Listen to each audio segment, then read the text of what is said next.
Gulistan news सुबह के 8:38 हो चुके हैं। प्रोग्राम सलाम जी के लेकर मैं आपका मेज़बान गौहर कुछ आपकी खिदमत में हाजिर हो रहा। ये प्रोग्राम आप बराह रास्त 10 बजे तक हमारे साथ देख सकते हैं। मेरे इस प्रोग्राम में साथ देने आए हैं एग्जीक्यूटिव एडिटर इशफाक गौहर। तो नाजरीन, ये प्रोग्राम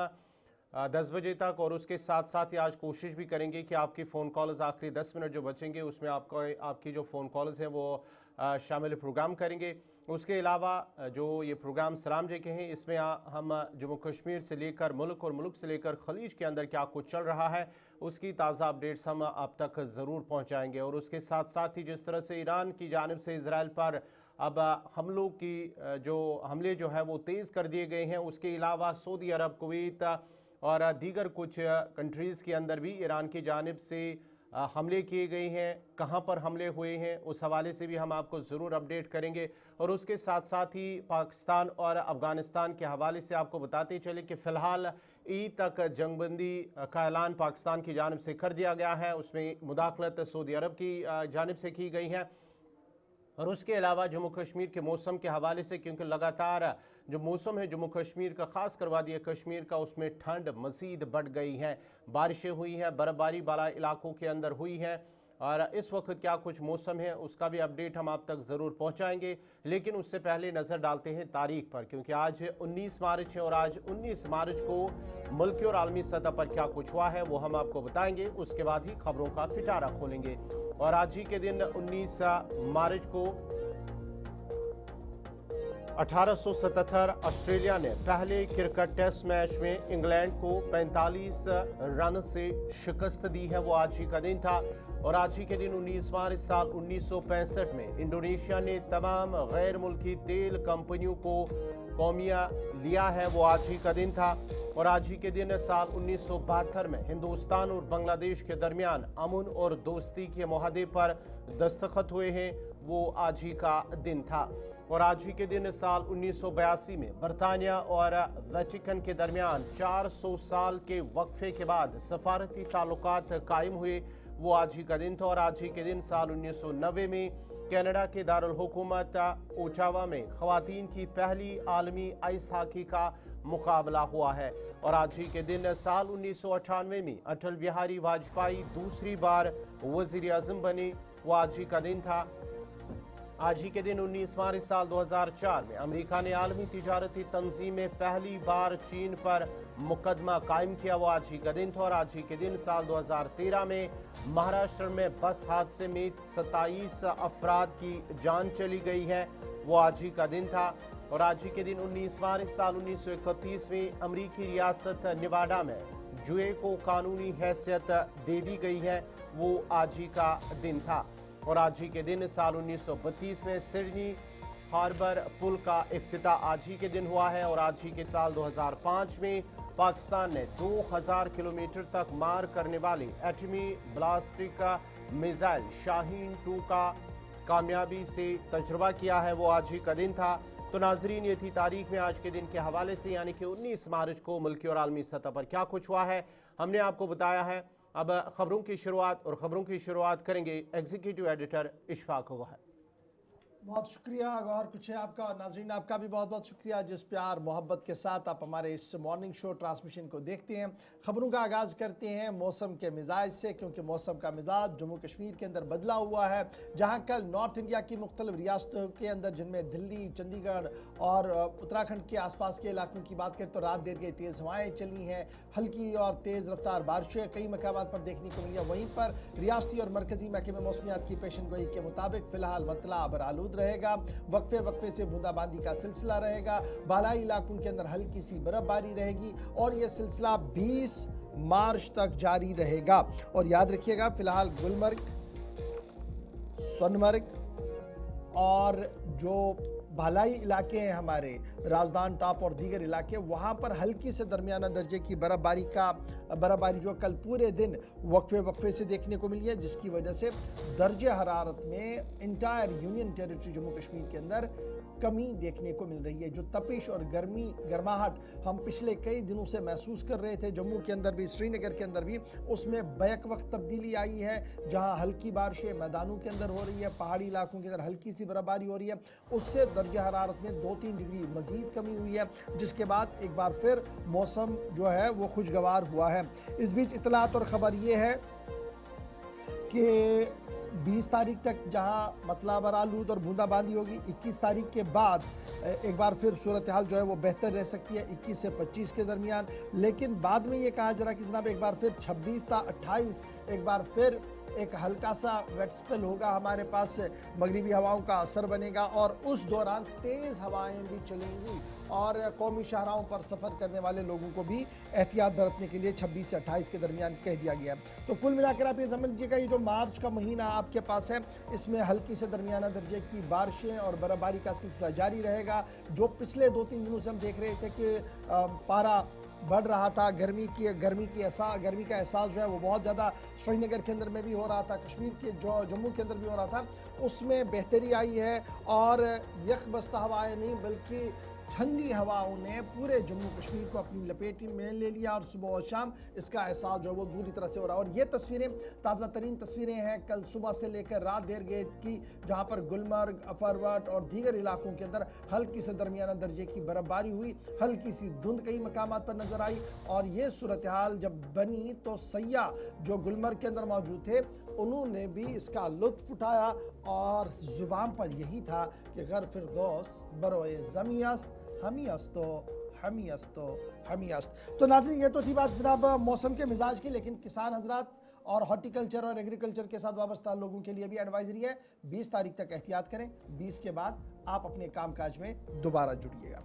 इसके बाद चलते हैं जी आगे, ज़रा बात अब अहम खबर की करते हैं। नवरात्रा का आगाज़ पूरे मुल्क के साथ साथ जम्मू कश्मीर के अंदर हो चुका है और नवरात्रों के दौरान हम देखते हैं कि मुख्तलिफ मंदिरों के अंदर बड़े बड़े इज्तिमात होते हैं और खुसूसी पूजा पाठ का एहतमाम किया जाता है। और जम्मू शहर जो मंदिरों की वजह से पूरे मुल्क के अंदर माना जाता है, यहाँ पर भी इंतजामात को हतमी शक्ल दे दी गई है और यही वजह है कि सिक्योरिटी के सख्त तरीन इंतजामात सोबा जम्मू के मुख्तलिफ इलाकों के अंदर नवरात्रा के लिए किए गए हैं। स्पेशली वैष्णो देवी दरबार के आसपास सिक्योरिटी का माकूल और मुनासिब इंतजाम किया गया, जहाँ कल हमने आपको बताया था कि DIG की सरबराही में आला सतही इजलास हुआ है, वहीं पर सूबाई कमिश्नर ने भी दोबारा इजलास बुलाया है और अब ये एक्सपेक्ट किया जा रहा है कि जनाब एक बार फिर यात्रियों के आने में इजाफा होगा। पिलग्रम्स जो मुसलसल आ रहे हैं, जो श्रद्धालु आ रहे हैं, इसमें मजीद इजाफा होने की उम्मीद है। लेकिन फिलहाल इंतजामिया ने 3 टायर सिक्योरिटी लगा दी गई है, CRPF को तैनाती हो गई है, जम्मू कश्मीर पुलिस की तैनाती है, आर्मी की तैनाती और श्राइन बोर्ड की अपनी टीम भी जो है वो इंटरनल मैनेजमेंट में इन सिक्योरिटी जवानों के साथ साथ काम कर रही है। इंटीग्रेटेड कमांड सेंटर 24/7 मॉनिटर कर रहा है और CCTV मॉनिटरिंग जो है वो तमाम ऑपरेशनलाइज कर दी गई है। और ये न सिर्फ वैष्णो देवी के आसपास इस तरीके की सूरत हाल है, बल्कि जम्मू शहर के अंदर जितने भी बड़े बड़े मंदिर हैं जहाँ पर सुबह और शाम आरती होती है और श्रद्धालुओं का एक बहुत बड़ा तांता बंदा रहता है, वहाँ पर भी सिक्योरिटी के माकूल और मुनासिब इंतजामात किए गए हैं। उम्मीद लगाई जा रही है कि इन नवरात्रों के दौरान न सिर्फ रियासत के, मुल्क के, बल्कि मुल्क के बाहर से भी लोग अब की बार शिरकत के लिए जम्मू कश्मीर का रुख कर सकते हैं।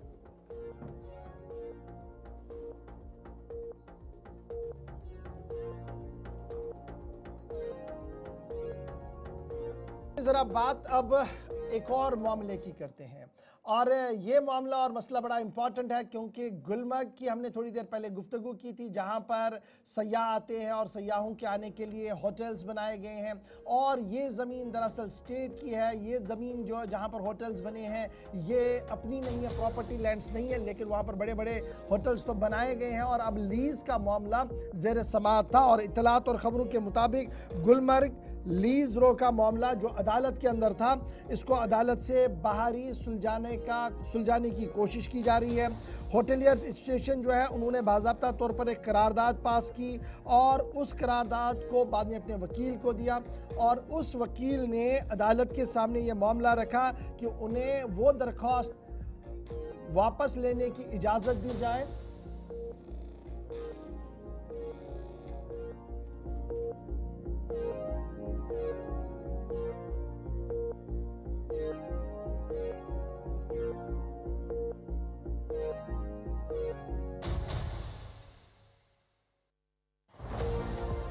है कि अब हाई कोर्ट के अंदर इस प्रोसेस में जब समाअत चल रही थी तो होटल मालिकान की तरफ से ये कहा गया कि जनाब हम हुकूमत के साथ इस मसले को हल करना चाहते हैं और इस दरख्वास्त को वापस लिया जाए। और होटलियर्स की तरफ से ज़फ़र अहमद शाह अदालत के सामने पेश हुए, जिन्होंने इस बात की इजाज़त मांगी कि पिटीशन जो दायर की गई थी स्टेक होल्डर्स की तरफ से कि उनका जो जायज़ मुतालबात है और ग्रांट जो है लीज़ ग्रांट जो है उसको एक्सटेंड किया जाए, उस ज़िमन में जो दरख्वास्त है इसको वो वापस लेना चाहते हैं और वह हुकूमत के साथ मुज़ाकरात के मेज़ पर बैठकर इस मसले का हल निकालना चाहते हैं। अगरचे एडवोकेट जनरल की तरफ से इस बात को कहा गया कि हुकूमत हर वक्त मुज़ाकरात के लिए तैयार है और वह आगे बात करें, तो फ़िलहाल बड़ी बात यह है कि ये जो एक बड़ा मामला इस वक्त है जिसकी वजह से सियासत बहुत ज़्यादा रियासत के अंदर 2019 के बाद देखने को मिली, क्योंकि मुसलसल इत्तलात और ख़बर ये है कि लीज़ पीरियड जो है वो तमाम लोगों का ख़त्म हो चुका है, सरकार दोबारा से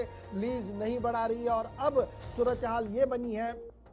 कि मामला अदालत तक चला गया था, लेकिन अचानक से एक यू टर्न हुआ है जिसमें ये खबर सामने आई है कि होटल मालिकान की तरफ से मुज़ाकराती मेज़ सजाने और हुकूमत के साथ बैठकर इस मसले को हल करने की कोशिश की जाएगी। सलीम वानी साहब हमारे ब्यूरो हेड इस वक्त ज्वाइन कर रहे हैं जी हमारे साथ।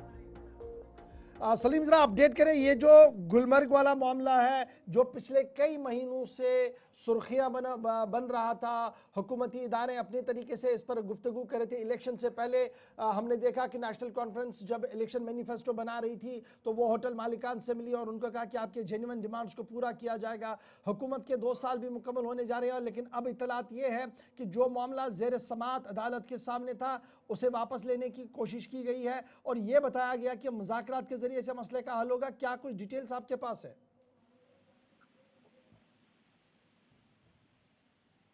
करो कॉल। सलीम क्या आप तक आवाज आ रही है? जी और जरा अपडेट कीजिएगा, क्या कुछ डिटेल्स आपके पास है? एक सवाल कीजिए थोड़ा। हेलो साहब, जिस तरह से ये गुलमर्ग के अंदर जो लीज का मामला है, अब जो होटल मालिकान है या दीगर जितने भी ये वहां पर जो काम करने वाले हैं उनकी जानिब से अब कहा गया है कि वो अब अदालत के बजाय जो है हुकूमत से इस मामले को हल करेंगे। क्या कुछ मजीद तफसीलात है? जी बिल्कुल, ये जो PIL 2012 में हुई थी उसके बाद 2022 में जो फैसला हुआ था, इसी का कल जो फैसला आया है कि जो होटलर्स के वकील थे ज़फ़र अहमद शाह साहब, उन्होंने दरखास्त की थी बेंच को कि इनको अब ये मसला जो है काफी देर से कोर्ट में चल रहा है, तो ये अब टेक ओवर की गवर्नमेंट के साथ उठाने का इनको इजाजत मिलनी चाहिए। उसके बाद जो गवर्नमेंट वकील होता है AG जो मोहसिन कादरी साहब है, उसने भी ये कहा है कि इसमें काफी टाइम अब कोर्ट में गुजारा है इस केस ने, तो इसके लिए हम भी यहाँ से एक रुजू करेंगे जो government of Jammu Kashmir UT government है उनके साथ ये टेक अप करे। तो बाद में बेंच ने ये फैसला लिया है कि ये इस केस को काफी टाइम अब कोर्ट में हुआ है और इसके लिए काफी टाइम सर्व किया गया है और इसी के कारण इनको इजाजत मिली है। अब 2 हफ्तों का टाइम दिया है ऑनरेबल हाई कोर्ट ने, तो इनको बाज़ाब्ता तौर पर अब 2 हफ्तों का टाइम दिया है। जो 2 हफ्तों के टाइम अंदर जो होटल्स हैं उनको भी बाज़ाब्ता तौर पर कल सुना गया है और एक एक करके उसके बाद ही ये कहा गया है जो डेवलपमेंट अथॉरिटी गुलमर्ग है या government of Jammu Kashmir UT है, उनको ये फैसला दिया गया है 2 हफ्तों के अंदर इनका मसला है जो टेक अप करे और इसके लिए कोई हतमी फैसला करे। सलीम साहब ये बताइएगा, ये जो इशू है बड़ा इंपॉर्टेंट है क्योंकि हमने सियासत इस पर काफ़ी ज़्यादा देखी। रियासत के अंदर हिज़्ब इख्तिलाफ की जमातें, पीपल्स डेमोक्रेटिक पार्टी ने लेफ्टिनेंट गवर्नर इंतज़ामिया को हतमी तनकीद बनाते हुए कहा कि देखिए हज़ारों करोड़ रुपया इन लोगों ने इन्वेस्ट किया है और इनके मुस्तकबिल को आप तारीख बना रहे हैं, इसके बारे में कोई फ़ैसला लें। फिर हुकूमत आई तो उम्मीद थी कि शायद कोई ये जो मामला है हल होगा। अब जिस तरीके से ये इंडिकेशन आई है होटलियर्स की तरफ से, क्या हम ये माने कि ऑलरेडी वो इन टच थे उमर अब्दुल्ला वाली हुकूमत के साथ और नासिर असलम वानी और दीगर लोग इसमें एक मेजर रोल प्ले कर रहे हैं बैक चैनल के तौर पर? बिल्कुल, ये जो होटल एसोसिएशन गुलमर्ग है उनका भी यही कहना है कि हम 2022 से ये ऑनरेबल हाई कोर्ट के मतलब उसमें जा रहे हैं काफी टाइम हुआ, काफी सारे होटल जो उस गुलमर्ग में है, 2-3 होटल जिसमें होटल नीडोज भी है, जिसको सीज किया गया था। उसके बाद कश्मीर में काफी सियासत गर्म हुई थी, होटलर्स भी परेशान थे। अब ये कहा जाता है कि जो हाल ही में आपने देखा कि जो चीफ स्पोक्स पर्सन है, एमएलए जडीवल है, तनवीर सादिक, उसने भी एक बिल असेंबली में ली है। और इसके साथ साथ अगर देखा जाए जो अब पहल जो की है, इसमें होटलर भी सेटिस्फाइड हुए हैं कि 2 हफ्तों के अंदर अंदर उनका मसला शायद हल होगा। अब आने चलिए, वाले बहुत जो शुक्रिया बहुत मोहम्मद शुक्रिया। सलीम आपका ज्वाइन करने के लिए हमारे साथ। फिलहाल मामला गुलमर्ग होटलियर्स का है, उन लोगों का है जो लगातार इस बात की मांग कर रहे थे कि उनको जो लीज डीड एक्सपायर हुई है उसको मजीद एक्सटेंड किया जाए ताकि वो सयाहती शोबे में अपना किरदार मजीद बेहतरी के साथ निभा सके। इसमें उम्मीद यह है कि शायद हुकूमत अब कोई मुज़ाकरात के ज़रिए से किसी नतीजे तक पहुंचे। लेटेस्ट होप सो कि ये मामला हल हो जी। इस बीच एक और अहम और बड़ी खबर सामने आ रही है, और ये बड़ी खबर पुलिस के सुराग रसा इदारों की तरफ से सामने आई है जिन्होंने एक बड़ी कार्रवाई की है। सुबह जम्मू कश्मीर के अंदर बड़ी कार्रवाई हुई है, 7 लोगों की गिरफ्तारियां भी हुई हैं, और CIK की तरफ से ये साफ कर दिया गया है कि साइबर फ्रॉड का एक बड़ा मामला तश्ताज़बाम किया गया है। काउंटर इंटेलिजेंस कश्मीर CIK ने साइबर फ्रॉड का एक बड़ा नेटवर्क का पर्दाफाश किया है श्रीनगर के अंदर, और इब्तिदाई रिपोर्ट्स के मुताबिक 7 लोगों पर शिकंजा कसने की बात सामने आ रही है। एक कॉल सेंटर बाज़ाब्ता तौर पर चलाया जा रहा था, जो उस कॉल सेंटर के ज़रिए से इतलात और ख़बर ये है कि गैर कानूनी तौर पर काम किया जा रहा था। जो इनिशियल रिपोर्ट्स हमारे पास सामने आ रही है, एक बड़ी खबर इस वक्त श्रीनगर से है कि फ्रॉड कॉल सेंटर को टारगेट किया गया। विक्टिम्स अक्रॉस द कंट्रीज, सिर्फ जम्मू कश्मीर की मामला नहीं है बल्कि अक्रॉस द कंट्रीज विक्टिम्स उनके थे, और डिवाइसेस अब आईफोन, लैपटॉप, VoIP सिस्टम को सीज किया गया है, और लगातार ये फर्जी एड्स और टोल फ्री नंबर्स के ज़रिए से दुनिया तक पहुंचने की कोशिश कर रहे थे। करोड़ों का ट्रांजैक्शन जो है वो हुआ है, और मल अकाउंट्स और क्रिप्टो वैलेट्स जो हैं वहाँ तक ये पैसा पहुंचा, और इसे डिजिटल क्राइम नेटवर्क को एक्सपोज करने का दावा जो है वो काउंटर इंटेलिजेंस कश्मीर CIK की तरफ से किया गया है। मजीद क्या कुछ ये मामला है, कौन ये लोग हैं, कहां पर ये कॉल सेंटर चल रहा था, कुछ ऐसे सवाल आते हैं जिनको जानने की हम कोशिश करेंगे। श्रीनगर चलेंगे, इमरान नाइक को हमारे साथ ज्वाइन करेंगे। इमरान, जरा फटाफट से अपडेट करें, ये जो कॉल सेंटर की खबर आ रही है कहां पर ये एस्टैब्लिश था, CIK को कब इस बात की भनक लगी, और ये ऑपरेशन कब हुआ, कितने लोग गिरफ्तार, कौन ये है जिनकी गिरफ्तारियां हुई है। बहुत सारे ऐसे सवाल हैं जो हमारे नाजरीन जानना चाहेंगे। देखिए, ये CIK कश्मीर की तरफ से बड़ी कार्रवाई अंजाम दी गई है, और जिसमें ये इंकिशाफ किया गया है कि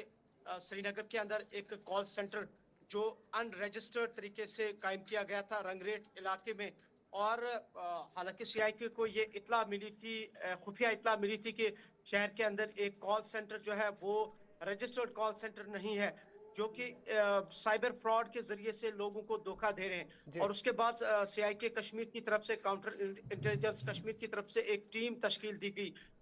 जिस टीम ने इस पर पिछले कुछ दिन से तहकीकात की, और मुकम्मल तौर पर कल शाम को ही पूरी जो उनकी तहकीकात थी वो मुकम्मल हुई। और उसके बाद पता चला कि रंगरेट इलाके में एक कॉल सेंटर कायम किया गया था, जिस कॉल सेंटर के जरिए से लोगों को जो है डिजिटल फ्रॉड लोगों से किया जा रहा था, क्रिप्टो करेंसी का इस्तेमाल किया जा रहा था। और अभी इनिशियल जो तहकीकात है जिसमें साइबर CIK ने फिलहाल अभी laptop, mobile phones, mobile sims, मुख्तलिफ कंपनियों के जो टैब्स है वो जब्त किए हैं, कुछ डिवाइसेस जब्त किए हैं। और ये सारा जो मामला है ये डिजिटली किया जा रहा था, और क्रिप्टो करेंसी के जरिए से, और फैक यूजर ID, यहाँ तक कि yahoo.mail और Gmail अकाउंट्स क्रिएट किए गए थे, और लोगों को कॉल की जा रही थी कि ये बताया जा रहा था कि हम इंटरनेशनल कॉल सेंटर से है, और इसी तरीके से जो उनके बैंक अकाउंट्स हैं वो मांगे जा रहे थे, जिसकी वजह से जो है लोगों से पैसे लिए जा रहे थे। और ये पैसा इस तरीके से था कि इसमें कोई भी, जो अभी CIK का कहना है कि कहीं पे भी ऐसी ट्रांजैक्शन नहीं हुई है कि जहाँ पे जो कैश है उसकी कोई इत्तला हो, बल्कि ये अच्छा, डिजिटल ये फ्रॉड था और क्या इसलिए इसमें क्रिप्टो इमरान, करेंसी क्या इस वगैरह बारे का में कोई मामला इत्तला सामने आया। सामने आई है कि ये जो कॉल सेंटर कहा जा रहा है कि जनाब ये इंडस्ट्रियल एस्टेट में चल रहा था, यानी सरकारी ज़मीन पर चल रहा था, और सरकारी ज़मीन पर किस तरीके से ये इलीगल कॉल सेंटर चल रहा था, ये एक बुनियादी और बड़ा सवाल है जिसकी वजाहत होना बड़ा इंपॉर्टेंट है। और ये जो गिरफ्तारियों के हवाले से खबरें आ रही हैं कि 6-7 लोगों की गिरफ्तारियाँ हुई हैं, क्या ये पैन इंडिया में गिरफ्तारियाँ हैं या सिर्फ सूबा कश्मीर से गिरफ्तारियाँ हैं? देखिए, दोनों चीजें सिर्फ अभी कश्मीर में ही है, क्योंकि ये मामला श्रीनगर शहर में, जैसे मैंने कहा कि इन्वेस्टिगेशन ऑन गोइंग है, और 7 अफराद जो इसमें गिरफ्तार किए गए हैं वो 7 के 7 अफराद शहर श्रीनगर में, और 7 जगहों पर कल शाम को सीआईके ने वसी पैमाने पर शहर के अंदर तलाशी शुरू की, और सर्च के बाद ही इन 7 अफराद की जो है गिरफ्तारी अमल में लाई गई है। और जहां तक इंडस्ट्रियल एस्टेट का ताल्लुक है, जाहिर सी बात है ये सरकारी लैंड है, और अगर आप देखेंगे जितने भी इस तरीके के इंडस्ट्रियल एरियाज हैं पूरे वैली में या जम्मू के अंदर भी, ये सारे गवर्नमेंट लैंड है, और गवर्नमेंट लैंड पर ही हम देख रहे हैं कि इस तरीके के बड़े बड़े जो प्राइवेट इंस्टीट्यूशन है वो कायम किए गए हैं। और अब मामला सबसे इंपॉर्टेंट ये है कि ये लोग इसमें ये कोई छोटी बात नहीं है कि जब आप इतने बड़े लेवल के इंटरनेशनल सतह का आप फ्रॉड कर रहे हैं, वो भी आज के इस दौर में डिजिटल फ्रॉड कर रहे हैं जहां पर कैश की कोई आपने गुंजाइश ही नहीं रखी है। और मामला ये कि आप कह रहे हैं कि हम इंटरनेशनल सतह से आपको कॉल कर रहे हैं, फिर बैंक अकाउंट्स ले रहे हैं, तो इन्वेस्टिगेशन ऑन गोइंग है, और मैं समझता हूं कि जितनी इन्वेस्टिगेशन तेज होगी, जितनी ये आगे चलती जाएगी, और मुझे लगता है कि इसमें बहुत बड़ी मगरमच्छ भी सामने आएंगे, इमरान, और ऐसे इमरान लोग एक भी सामने आएंगे। चीज जानना विदाउट चाहूंगा गवर्नमेंट आपसे, का सपोर्ट ये पॉसिबल नहीं है। ये जो साइबर फ्रॉड है काफी टाइम से जम्मू कश्मीर के अंदर हो रहे हैं, क्या इस हवाले से एक जानकारी देना अवाम को जरूरी है ताकि वो भी इससे आगाही हासिल करे, और जो आने वाला वक्त होगा उसमें साइबर फ्रॉड कम हो जाए कि किस तरह से लोगों को ये फंसाते हैं, फिर उनसे बड़ी अमाउंट में वो रकम जो है वो वसूलते हैं? देखिए कुछ है साहब, ये जो साइबर फ्रॉड है ये इस वक्त पूरी दुनिया में एक बहुत ही खतरनाक मामला या मसला बनता जा रहा है। और खासकर अगर हम अपनी कश्मीर वैली की बात करें तो गुज़िश्ता कुछ सालों के दौरान ये ट्रेंड यहाँ बढ़ता जा रहा है। लोगों को किस तरह से धोखा दिया जा रहा है, लोगों के पैसे लूटे जा रहे हैं जॉब के नाम पे, लैंड के नाम पे, या एक्सटॉर्शन किया जा रहा है, सेक्सटॉर्शन किया जा रहा है। बहुत सारे हम चीजें देख रहे हैं इस साइबर फ्रॉड के जरिए। ऑल दो कि साइबर पुलिस कश्मीर अपनी तरीके से लगातार ये कर रही है कि हम कैंपेन्स कर रहे हैं, और हम देख भी रहे हैं कि उनकी तरफ से अवेयरनेस प्रोग्राम्स किए जा रहे हैं। लेकिन मैं समझता हूँ जितना लोगों को इसमें अवेयर होने की जरूरत, चूंकि आज एआई का जमाना है और लोगों को बहुत ज्यादा इसमें एहतियात और मोहतात रहने की जरूरत है। ताहम इसमें अगर आप देखेंगे वो लोग इसमें विक्टिम बन जाते हैं जो अभी इस डिजिटल दौर से थोड़ा सा बेखबर है। और मुझे खुद मालूम है कि एक शख्स जिन्हें हमसे राब्ता किया और फिर मेरे जरिए से वो साइबर पुलिस तक गए, और उनका तकरीबन एक आम शहरी है जिसको बिल्कुल मोबाइल फोन की टेक्नोलॉजी की बिल्कुल एबीसी भी नहीं मालूम है, उस बंदे का 1,10,000 रुपए इस साइबर फ्रॉड के जरिए से लूटा गया। उसके बाद साइबर पुलिस, ऐसे मैं समझता हूँ कि हजारों लोग होंगे कश्मीर के अंदर जो इस साइबर फ्रॉड का शिकार हुए होंगे। चलिए, बहुत बहुत शुक्रिया जी ज्वाइन करने के लिए, इस वक्त हमारे साथ अपडेट देने के लिए। जरा आज ग्राउंड पर जाइएगा रंगरेट, और हमारे नाजरीन को ग्राउंड जीरो से भी रिपोर्ट दीजिएगा कि कौन ये मालिक है, कैसे ये चला रहे थे, और किस तरीके से इसको हम फ्रॉड में माने। अगर कॉल सेंटर चलता है वहाँ 10-15 लोग आते हैं, डेट मीन्स एक प्रॉपर रजिस्ट्रेशन के तहत ये चल रहा है। अगर लीज लैंड हुआ है तो किस नाम पे लीज लैंड हुआ है, अगर ये कॉल सेंटर के नाम पर लीज लैंड हुआ है, तो ये बड़ी अभी चीज़ें ऐसी हैं जिनको खंगालना बहुत ज़्यादा ज़रूरी है। फिलहाल इनिशियल रिपोर्ट मुख्तलिफ सुराग रसा इदारे और एजेंसीज़ की तरफ से जारी की गई है, उसमें यही कहा गया है कि जनाब एक इंटरनेशनल साइबर फ्रॉड रैकेट जो श्रीनगर से चल रहा था उसका पर्दाफाश किया गया है, 7 सस्पेक्टेड को अरेस्ट किया गया है, और ये माना जा रहा है कि एक मेजर डिजिटल स्कैम जो चलाया जा रहा था उससे पर्दा अब आहिस्ता आहिस्ता करके हटेगा। उम्मीद सो कि सीआई के एक डिटेल स्टेटमेंट के साथ सामने आ जाए। इसके बाद चलते हैं जी आगे, जरा बात करते हैं मरकजी काबीना की भी। मरकजी काबीना का अहम तरीन इजलास हुआ है, वज़ीर-ए-आज़म नरेंद्र मोदी साहब की सरबराही में यह इजलास हुआ है, और जम्मू कश्मीर और लद्दाख के लिए नई सौगात का ऐलान कर दिया गया है। नाज़रीन, वज़ीर-ए-आज़म नरेंद्र मोदी की सदारत में जो अहम काबीना की मीटिंग हुई है जिसमें तकरीबन 2584.60 करोड़ सुमाल हाइड्रो पावर डेवलपमेंट स्कीम को मंजूरी दे दी गई है, और इस स्कीम का जो मजमूई अखराजात जो हैं खर्चा है तकरीबन 2584, और उसके साथ साथ ही स्कीम के तहत अब मरकज़ की जानिब से 30% जो प्रोजेक्ट पर खर्चा आएगा 30% का खर्चा अब हुकूमत यानी कि मरकजी हुकूमत देगी और इससे तकरीबन 1500 मेगावाट जो एनर्जी है वो पैदा हो सकती है। इस तरह ये स्कीम शुरू की गई है और उसके साथ साथ ये जम्मू कश्मीर और लद्दाख के लिए है और कहा गया है कि इससे जो दूर दराज इलाके के लोग हैं उन्हें फ़ायदा मिलेगा और उसके साथ साथ ही जो पावर परचेज है उसकी कीमत में बहुत ज़्यादा कमी आएगी और उसके साथ साथ ही जो स्कीम है इससे तकरीबन 51 लाख जो जनरेशन होगी, एम्प्लॉयमेंट जनरेशन यानी लोगों को रोज़गार मिलेगा। तकरीबन 51 लाख जो लोग हैं, अफराद हैं, उन्हें कम से कम रोज़गार मिलेगा इस स्कीम से जब ये स्कीम शुरू होगी। और बड़ी और अहम लद्दाख और जम्मू कश्मीर के लिए खासकर मरकजी हुकूमत की जानिब से एक बड़ी सौगात का ऐलान कर दिया गया है। 1500 मेगावाट को टैप करने की बात रखी गई है small hydro power development scheme के तहत और ये साफ कर दिया गया है कि हिली और बॉर्डर रीजन्स की ओर इसकी खसूसी तवज्जो होगी और यही वजह है कि जम्मू कश्मीर और लद्दाख को इससे ज़्यादा फ़ायदा मिलेगा। और कल अशरफी वैष्णव जो तर्जमान भी है काबीना के, उन्होंने बाज़ाब्ता तौर पर इस पूरे मामले में वजाहत भी दी है और ये साफ कर दिया कि इन इक़दाम से जम्मू कश्मीर को काफ़ी हद तक राहत भी मिलेगी। ये एक बड़ी बात जो है वो सामने आ रही है। लेटेस्ट होप सो कि एनर्जी के मामले पर जहां पर हम बहुत पीछे हैं मुल्क की सतह पर, उसमें इन जो ये फैसले मरकज़ से लिए गए हैं और इंडस वाटर ट्रीटी का ये भी जिक्र किया गया कि किस तरीके से इस पानी का मज़ीद बेहतर इस्तेमाल किया जाएगा, रियासतें के जो काश्तकार हैं उन्हें किस तरीके से इसका फ़ायदा होगा और फिर इससे जो पोटेंशियल जनरेट होगा, जो पावर जनरेट होगी, उससे न सिर्फ मुल्क को बल्कि रियासत को भी फ़ायदा होगा। बहुत ही महत्वपूर्ण फैसला लिया गया है,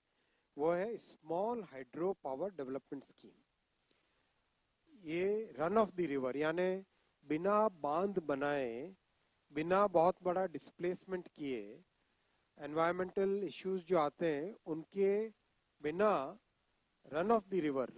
रिवर के फ्लो के साथ ही किस तरह से पावर जनरेट किया जाए, उस कॉन्सेप्ट को लेके ये प्रोजेक्ट किया गया है। और इसमें देश भर में करीब 7000 साइट्स आइडेंटिफाई हुई हैं जहां पर रन ऑफ द रिवर 21,000 और ये एनवायरनमेंट फ्रेंडली है और एक स्मॉल लोकल एरिया में, और कॉस्ट भी बहुत कम आती है। 4.5 से 5.5 रुपए पर यूनिट कॉस्ट इसमें पावर जनरेशन की आती है। कैपिटल कॉस्ट भी कम है और जो प्रोजेक्ट को लगाने का समय है वो भी कम है। तो इस प्रोजेक्ट को आज अप्रूव करने से दुनिया में कई देशों में इस तरह के प्रोजेक्ट्स काफ़ी अच्छे तरीके से चलते हैं, चाहे ब्राज़ील हो, कनाडा हो, स्विट्जरलैंड हो, स्वीडन हो, कई देशों में इस तरह के run of the river projects चलते हैं। तो आज भारत में माननीय प्रधानमंत्री जी ने इस स्कीम को अप्रूव किया है। इसमें 1 मेगावाट से 25 मेगावाट की कैपेसिटी के प्रोजेक्ट्स बनेंगे और टोटल आउटले 2585 करोड़ रुपीस का है। और मेन चीज ये है कि इसमें एक नए तरीके से काम करना सीखेंगे। और अपने देश में तो नदियां हजारों हैं, तो नदियां भी हैं, कई पहाड़ी समय में, मतलब बेसिकली मॉनसून के समय में जो पहाड़ी नाले हैं होगी। रेड जोन के अंदर पूरा इलाका है जी, सिस्मिक जोन 5 के अंदर है मैं, और हाईएस्ट अर्थक्वेक रिस्क कैटेगरी के जुमरे में जम्मू कश्मीर है। और अब इतलात और खबर यह है कि जम्मू कश्मीर जो जलजलों के लिए पहले ही कहा जा रहा कि ये इलाका काफ़ी जनाब हाई रिस्क वाला है, तो यहाँ पर जो इंतज़ामात होने चाहिए थे कि ज़लज़ले से अगर नुकसान होगा तो क्या हम बचाव और एहतियाती तदाबीर करें, उस पर 0% काम भी नहीं हो रहा है। और इब्तिदाई रिपोर्ट्स के मुताबिक न तो स्कूल, हॉस्पिटल, गवर्नमेंट बिल्डिंग्स का जो देखना था क्या ये जलजला प्रूफ है नहीं है, एक रिपोर्टिंग करनी थी, एक एनालिसिस करना था, वो कहीं पर भी नहीं। कोई भी fund national disaster relief fund NDRF से या एसडीआरएफ से बाबत साल 2025-26 के लिए नहीं रखा गया है, जबकि जम्मू कश्मीर सिस्मिक जोन 5 में आता है। अर्ली वार्निंग सिस्टम अभी तक जम्मू कश्मीर के अंदर लगी ही नहीं है। सिस्मिक माइक्रो जोन्स बनाना यानी छोटे छोटे जोन्स में पूरी रियासत को तकसीम करना, उस ज़मीन में जो स्टडी करना था, जो रिसर्च करना था, वो अभी तक भी पाए तकमील तक पहुंचा ही नहीं। कश्मीर वादी जो है वो सिस्मिक 5 में आती है, जिसे हाईएस्ट रिस्क जोन कहा जाता है। रेजिडेंस और इंफ्रास्ट्रक्चर तमाम तर खतरे में है। सीधे श्रीनगर चलेंगे, नातिका भट्ट हमारे साथ है। नातिका, जब हम एहतियाती तदाबीर की बातें करते हैं तो बहुत सारी चीज़ें सामने आती है, और गुज़श्ता दिनों जब बजट का इजलास चल रहा था तो वज़ीर आला उमर अब्दुल्ला साहब कह रहे थे देखिए आसमानी आफतें आती हैं तो हमने इसका बचाव भी करना है, इसलिए हम डिज़ास्टर पर खुसूसी फोकस करेंगे। लेकिन जो खबर सामने आ रही है कि जिस तरीके से MDMA गाइडलाइंस थी, SDRF गाइडलाइंस थी, NGRF की गाइडलाइंस थी, उन गाइडलाइंस पर जम्मू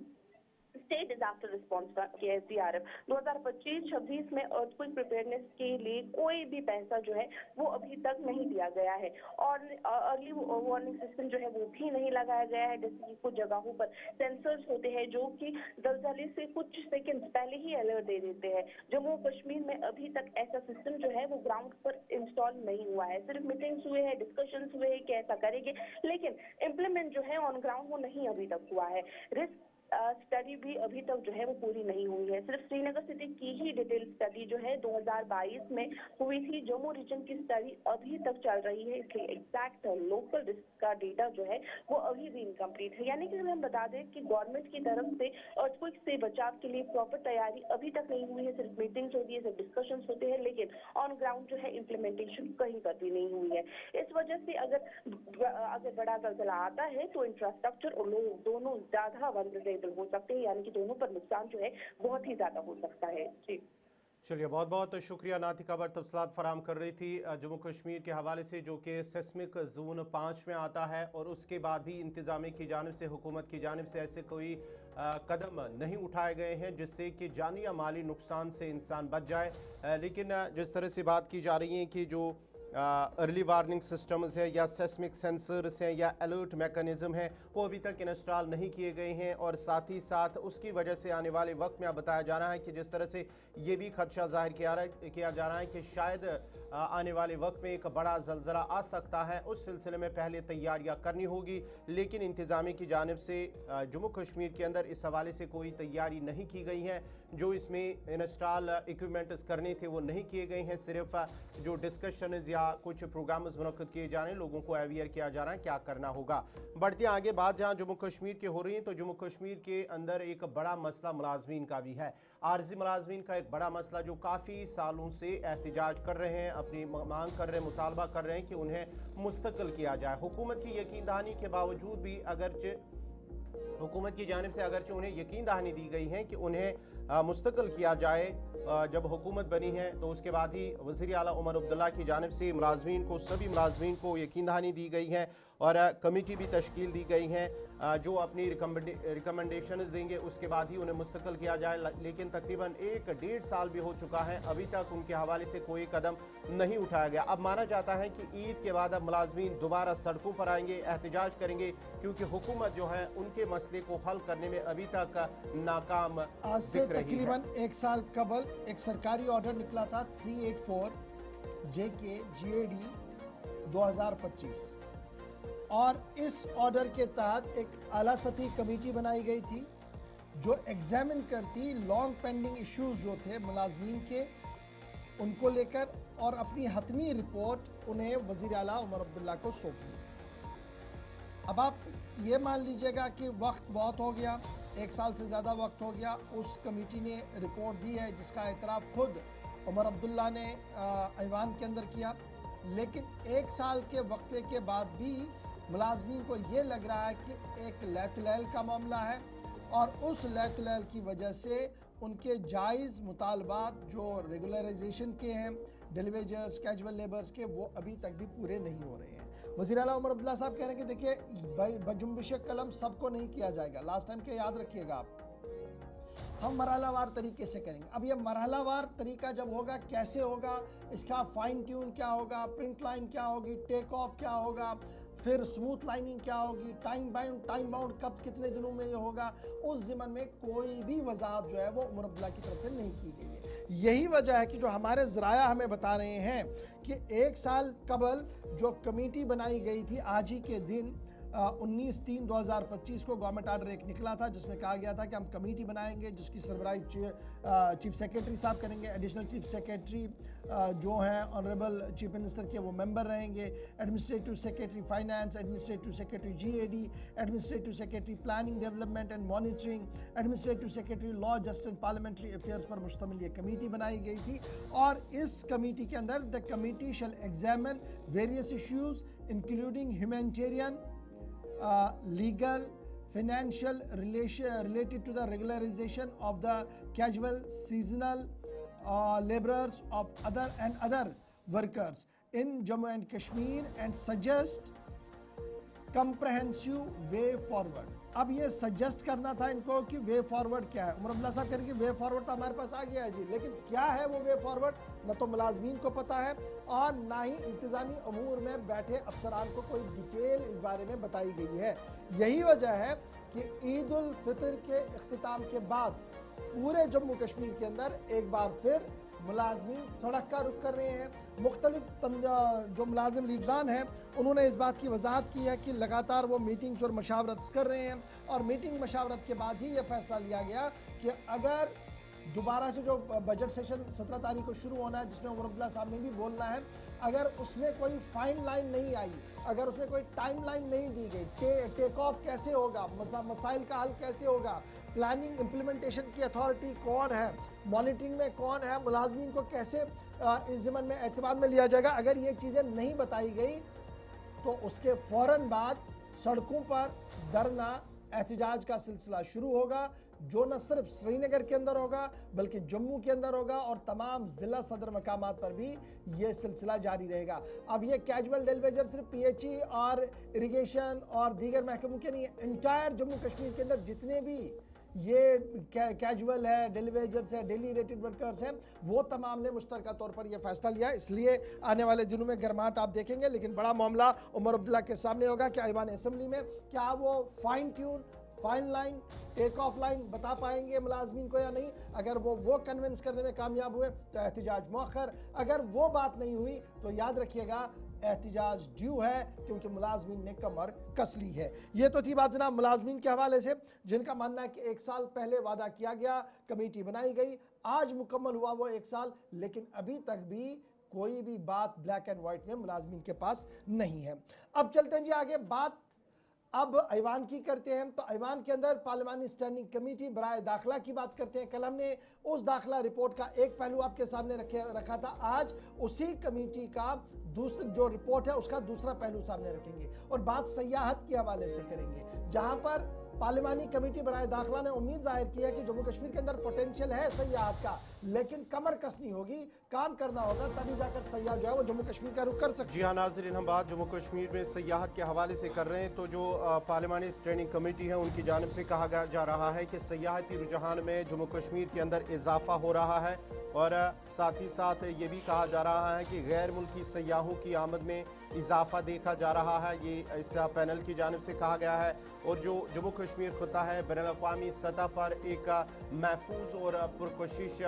सयाहती मकाम है, इस तरह पैनल की जानिब से अपनी जो बात वो रखी गई है। और उसके साथ साथ ये भी कहा जा रहा है कि गुज़िश्ता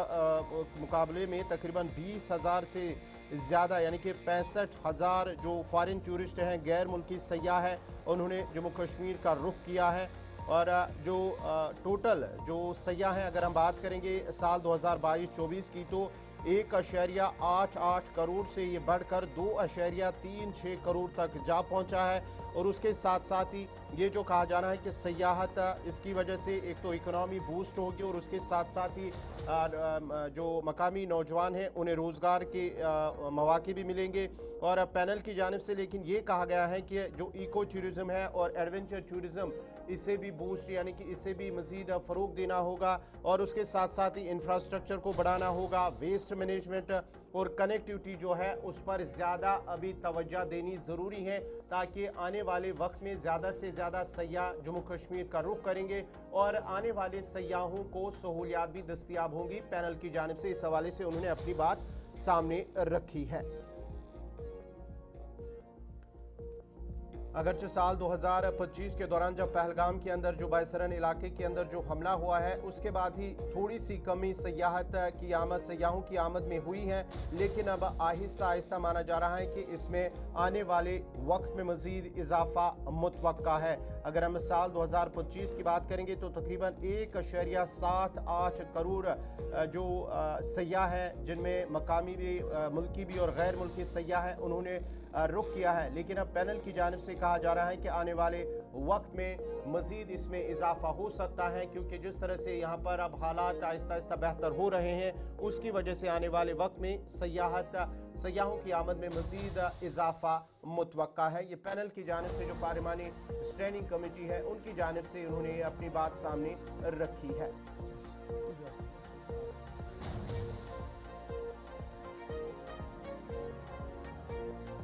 चलिए नाजरीन, जहां हम जम्मू कश्मीर की बात करें तो जम्मू कश्मीर के हवाले से एक और बड़ी और अहम खबर कि जम्मू कश्मीर के अंदर जो आफत खतरात हैं उस हवाले से एक रिपोर्ट सामने आई है। जम्मू कश्मीर के अंदर जो खतरे के जो इलाके हैं उनकी जो नक्शा साजी है वो आखिरी मराहिल के अंदर है, कहाँ कहाँ पर ज़्यादा ख़तरा है। इस हवाले से भी आपको बताते चले कि जो पैनल है, जो एक्सपर्ट कमेटी रखी गई है जिसकी सरबराही जो है एडवाइज़र मिटिगेशन NDMA जो नेशनल डिज़ास्टर मैनेजमेंट अथॉरिटी है वो कर रहे थे, उनकी जानिब से कहा जा रहा है कि जो नक्शा साजी है उसका आखिरी मराहल चल रहा है और जो हुकूमती पैनल है जम्मू कश्मीर के अंदर हाई रिस्क वाले जो इलाके हैं उनकी शिनाख्त करेंगे और उसके साथ साथ ही जो ख़तरे वाले इलाके हैं उन्हें गैर मनसूबाबंदी तरक्की की गुंजाइश नहीं है, ये पैनल की जानिब से कहा जा रहा है। और उसके साथ साथ ही जो रिपोर्ट है, रिपोर्ट में ये भी कहा जा रहा है कि इस हवाले से इकदाम उठाने ज़रूरी होंगे जहाँ जहाँ पर भी ये ख़तरे वाले इलाके हैं, कौन कौन से ऐसे इलाके हैं उसकी निशानदी होगी, उसके बाद ही वहाँ पर जो इकदाम है वो उठाने ज़रूरी है।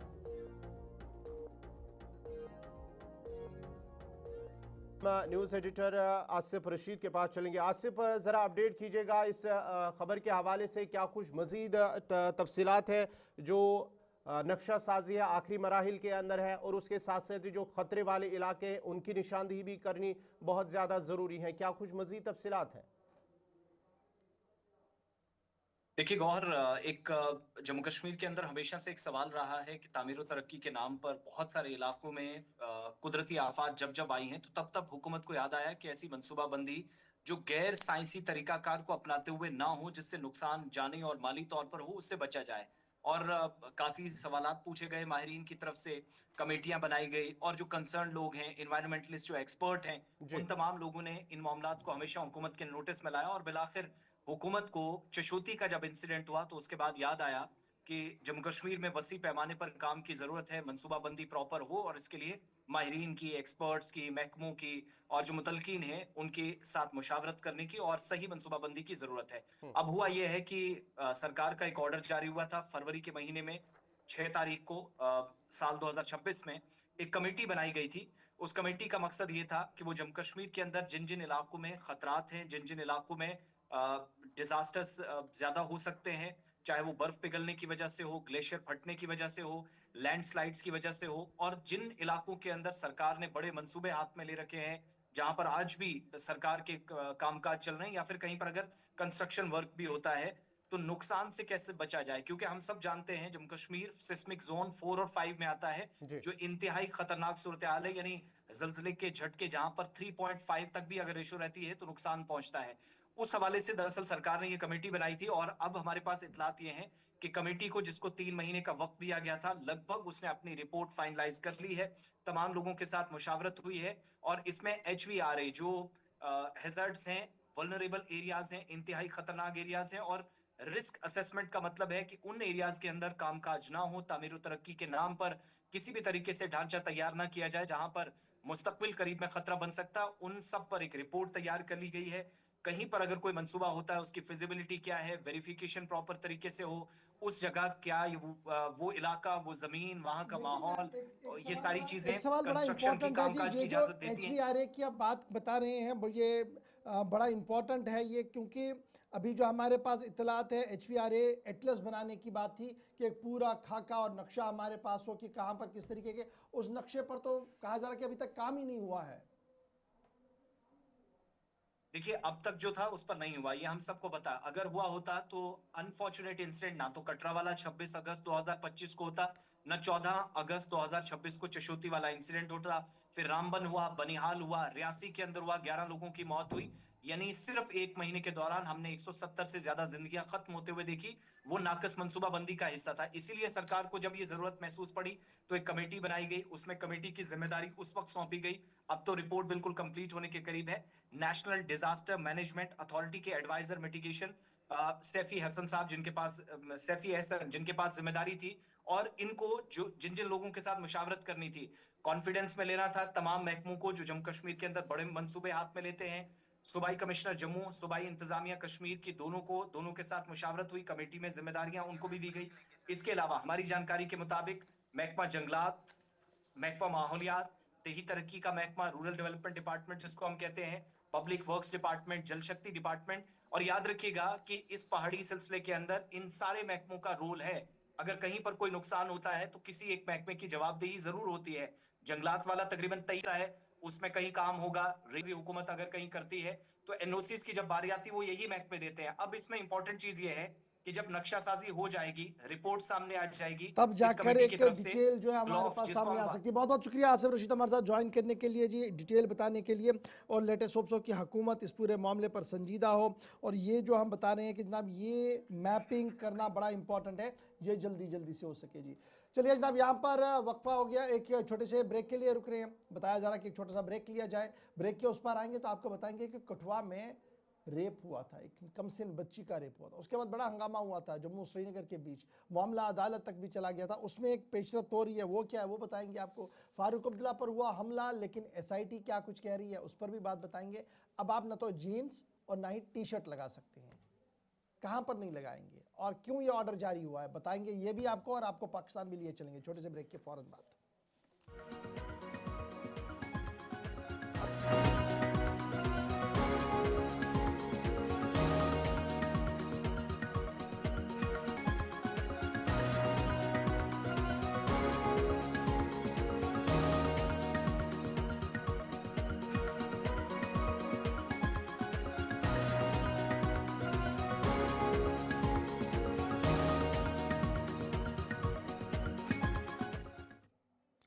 चलिए जनाब, ब्रेक के बाद दोबारा इस्तकबाल प्रोग्राम आप देख रहे हैं जी सलाम JK, और सलाम JK में खबरों के सफर को बढ़ाते हैं आगे और बात सन 2018 की करते हैं।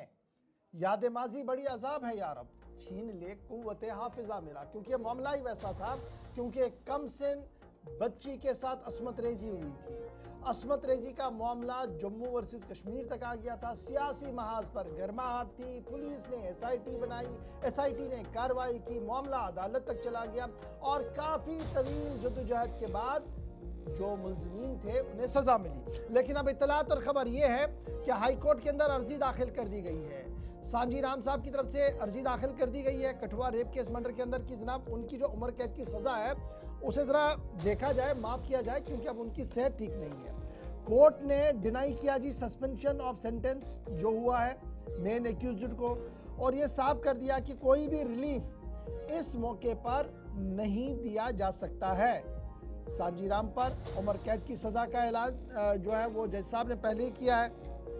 2018 का मामला था जब कठुआ में एक केस सामने हुआ था। उसके बाद न सिर्फ जम्मू कश्मीर हिला था बल्कि पूरे मुल्क के अंदर इस पर हंगामा हुआ था,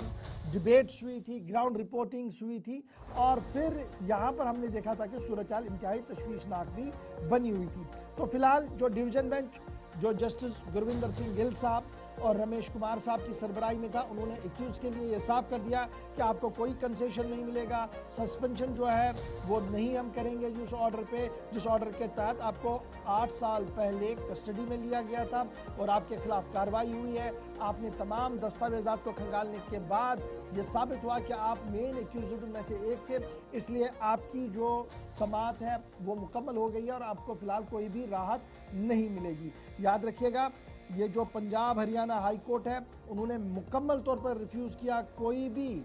रिलीफ देने के लिए सांजीराम को, जो मास्टरमाइंड बताया जा रहा था कठुआ रेप केस का, जो सन 2018 में हुआ था, जिसके बाद हालात इंतहाई कशीदा पूरे जम्मू कश्मीर के अंदर हुए थे। तो ये थे जनाब कठुआ रेप केस के हवाले से वो अपडेट जो हमने आपके सामने रख दी, लेकिन एक और बड़ा अपडेट आपके सामने रखेंगे और बात जरा डॉक्टर फारूक अब्दुल्ला पर हुए कातिलाना हमले की भी करते हैं। और कातिलाना हमले के फौरन बाद जहां जम्मू कश्मीर इंतजामिया ने बड़ा फैसला लिया, लेफ्टिनेंट गवर्नर मनोज सिन्हा ने डॉक्टर फारूक अब्दुल्ला के साथ गुफ्तगू की, वजारत दाखिला हरकत में आया, एक SIT बनाई गई है। लेकिन अब इत्तलात और खबर यह है कि SIT ने अवाम से ताउन की अपील की है। जी हाँ नाज़रीन, 11 मार्च को जो फारूक अब्दुल्ला पर जम्मू के अंदर एक शादी की तकरीब के दौरान उन पर कातिलाना हमला हुआ जो कि नाकाम हुआ है। अब इस सिलसिले में अगरचे SIT भी कायम की गई है, 7 रुपये जो टीम है वो तश्कील दी गई है, लेकिन अब पुलिस की जानिब से अवाम से ताउन की अपील भी की गई है और कहा गया है अवाम से, लोगों से कि अगर कोई आपके पास वीडियो होगा, फोटो होगा या कोई भी डिजिटल एविडेंस होगा जो वहाँ पर मौजूद होगा तो वो पुलिस को इस हवाले से वो फराहम करे ताकि पुलिस को तहकीकात करने में मदद फराहम होगी। इस सिलसिले में आपको बताते चले कि जिस शख्स ने फारूक अब्दुल्ला पर, जिनका नाम कमल सिंह जम्वाल है, उन्हें पुलिस की जानिब से गिरफ्तार कर लिया गया है और जो उसके पास वेपन था, जो उसने पिस्टल से गोली चलाई थी, उसे भी सीज कर दिया गया पुलिस की जानिब से और साथ ही साथ उससे तहकीकात भी जारी है। लेकिन पुलिस की जानिब से कहा गया है कि जो टीम तश्कील दी गई है वो अपनी रिपोर्ट जो है वो पेश करेगी और साथ ही साथ जो पुलिस के सामने जो FIR दर्ज किया गया, इस सिलसिले में पुलिस भी जो है तहकीकात करेगी और जो भी मुलविस होगा, किस तरह क्यों उन्होंने हमला किया है, उसकी जो रिपोर्ट होगी वो पब्लिक के सामने बाद में रखी जाएगी। लेकिन आपको बताते चले 11 मार्च को फारूक अब्दुल्ला पर एक कातिलाना हमला हुआ जिसके नतीजे में वो बाल बच गए। अगरचे पुलिस की जान जो सिक्योरिटी एहलकार वहाँ पर थे उनकी बरवक्त जो कार्रवाई है उसकी वजह से वहाँ पर वो हमले से बच गए हैं, लेकिन पुलिस ने कमल सिंह जम्वाल को गिरफ्तार किया और हथियार भी जब्त कर लिया है। चलिए जनाब, डॉक्टर फारूक अब्दुल्ला पर बनाई गई SIT आवाम से ताउन की अपील कर रही है और ऑलरेडी डिजिटल एविडेंसेस उनके पास सारे हैं, लेकिन लेटेस्ट एक फॉर्मेलिटी होती है जिसको पूरा करने की कोशिश की जा रही है। अब चलते हैं जी आगे, बात जरा करते हैं आपके कपड़ों की, आपने क्या पहनना और क्या नहीं पहनना है। और ये मामला है जी हमारी पड़ोसी रियासत हिमाचल प्रदेश का, जहां पर एक बड़ा हुक्मनामा जारी हुआ है और ये हुक्मनामा तमाम मुलाजमीन पर इतलाक कर दिया गया है और इस पर साफ कर दिया गया है कि हिमाचल प्रदेश के अंदर अब कोई भी सरकारी मुलाजमीन जीन्स और टी-शर्ट पहनकर दफ्तर नहीं आ सकता है। ये ऑर्डर जारी कर दिया गया है। पहला ऑर्डर पूरे मुल्क के अंदर है जो हिमाचल प्रदेश हुकूमत की तरफ से जारी कर दिया गया है। सरकारी मुलाजमीन से हिसाब कर दिया गया है कि फॉर्मल ड्रेस कोड को लाजमी करार दिया गया है ऑफिस आवर्स के दौरान, ऑफिशियल एंगेजमेंट्स के दौरान। और जो नया गाइडलाइन है इसके तहत कैजुअल जो जीन्स है, टी शर्ट्स है, इसको स्ट्रिक्टली प्रोहिबिटेड कर दिया गया, रोक दिया गया, ममनुआ करार दिया गया है। और मुलाजमीन से साफ कर दिया गया है कि वो मेल अगर है तो वो फॉर्मल शर्ट्स, ट्राउज़र्स और ख़वातीन जो है वो साड़ीज़, शलवार कमीज़ या अदर फॉर्मल ट्रेडिशन अटारीज जो है उसको पहन सकते हैं। इसके साथ साथ जहां ड्रेस कोड के हवाले से ये स्ट्रिक्ट रूल सामने आई है, वहीं पर सरकारी मुलाजमीन के लिए सोशल मीडिया कंडक्ट को भी लाजमी करार दिया गया है। मुलाजमीन को साफ कर दिया गया है कि कोई भी सरकारी document, sensitive information without prior approval के आप अपने सोशल मीडिया प्लेटफॉर्म पर नहीं लगाएंगे और सरकार मुखालिफ तो सोचना भी नहीं, कार्रवाई होगी। हिमाचल से बड़ी खबर और आज आप देखेंगे नेशनल टेलीविजन पर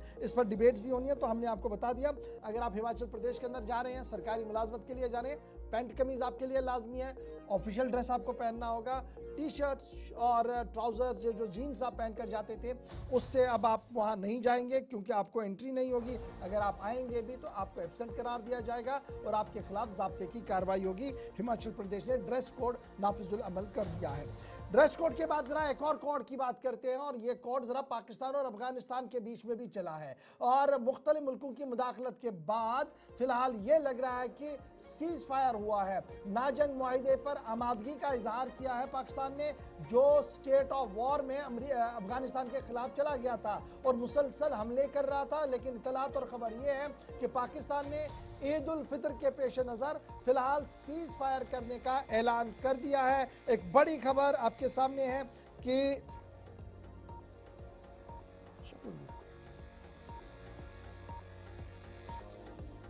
ऐलान कर दिया है और ये साफ कर दिया है कि फिलहाल टेम्परेरी तौर पर ये सीज फायर रहेगा, क्योंकि सऊदी अरब की तरफ से, कतर की तरफ से, तुर्की की तरफ से मुसलसल पाकिस्तान पर दबाव बनाया जा रहा था कि हमसायगी का लिहाज रखा जाए, ईद उल फितर का लिहाज रखा जाए और ये जो जंगबंदी वाला, ये जो जंग का मामला है, इसको सर्द बस्ते में डाला जाए ताकि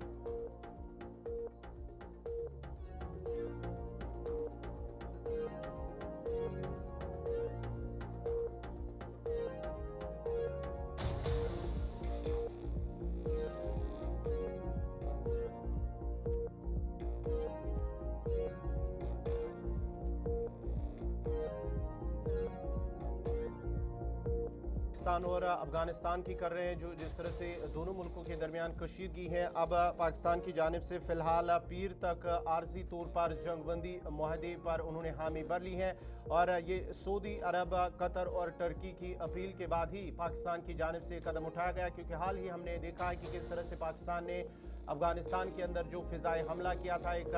ड्रग डिएडिक्शन सेंटर पर, जहां पर 400 लोगों की जान चली गई है, 250 से ज़्यादा जख्मी हुए थे। उसके बाद ही अफगानिस्तान ने भी भरपूर ये इरादा जाहिर किया था कि हम पाकिस्तान से बदला लेंगे और उसके साथ साथ ही वहाँ के जो उलमा है उन्होंने भी खुतबा जारी किया था पाकिस्तान के खिलाफ जंग का। लेकिन अब सऊदी, टर्किया और कतर की जानिब से मुदाखलत की गई है और इसके बाद ही अब पाकिस्तान ने फिलहाल ईद के हवाले से, यानी कि ईद जो होने वाली है, इस सिलसिले में पीर तक फिलहाल जंगबंदी का ऐलान कर दिया है और साथ ही साथ अब माना जाता है कि जिस तरह से सऊदी अरब, कतर और तुर्किया की जानिब से मुदाखलत की गई है कि आने वाले वक्त में भी शायद उनकी मुदाखलत के बाद ही इनमें दोनों मुल्कों के दरमियान जो कशीदगी है वो कम हो सकती है, अगर हालात, अगर बातचीत या मुज़ाकरात का सिलसिला शुरू किया गया तो।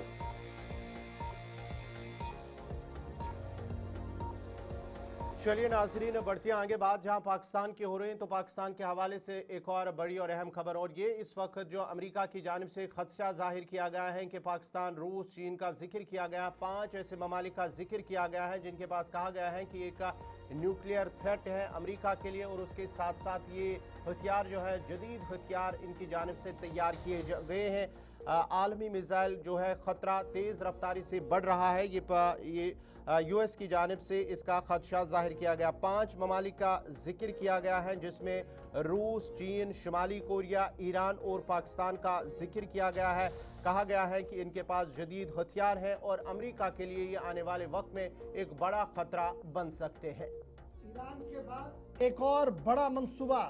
जिसको तश्त-ए-ज़बाम खुद अमेरिका ने किया है और अमेरिकी इंटरनल रिपोर्ट्स का खुलासा कल ऐवान के सामने रखा गया और जो नेशनल सिक्योरिटी उनकी है, उन्होंने इस बात को ये साफ कर दिया है कि जिस तरीके से मिसाइल्स,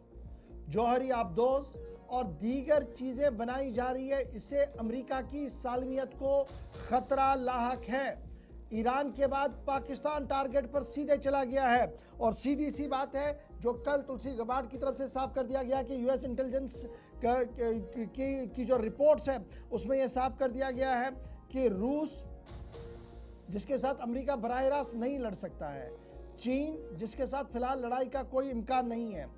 और नॉर्थ कोरिया, वहाँ सूरत हाल क्या है सबके सामने है। ईरान के साथ अभी लड़ाई चल रही है, लेकिन ईरान के बाद सीधे अटैक जो हो सकता है वो पाकिस्तान हो सकता है। इसलिए माना जा रहा है कि इसको एक सॉफ्ट ट्यून में मैसेज पाकिस्तान तक पहुंचाने के लिए ये कल ये प्रेस कॉन्फ्रेंस की गई और ये बात रखी गई कि जनाब आप, यानी Pakistan, Iran, Korea, China, Russia खतरा है जी अमेरिका की सालमियत के लिए, क्योंकि ये मिसाइलों का, आबदोजों का और एटम का, जौहरी हथियारों का तेज़ी के साथ फैलाव कर रहे हैं, जिसको रोकना वक्त की ज़रूरत है। एनालिटिक नोट जो है वो कल तुलसी गबार्ड की तरफ से सामने रखा गया और ये साफ कर दिया गया कि ग्लोबल सिक्योरिटी असेसमेंट जब की गई तो उसमें ये देखा गया कि पाकिस्तान एक मेन पिलर के तौर पर है जहां से एक बड़ा दहशतगर्दाना हमला भी हो सकता है। क्या कुछ तुलसी गबार्ड कह रही है, जरा सुन लीजिएगा। Intelligence community assesses that Russia, China, North Korea, Iran, and Pakistan have been researching and developing an array of novel, advanced, or traditional missile delivery systems with nuclear and conventional payloads that put our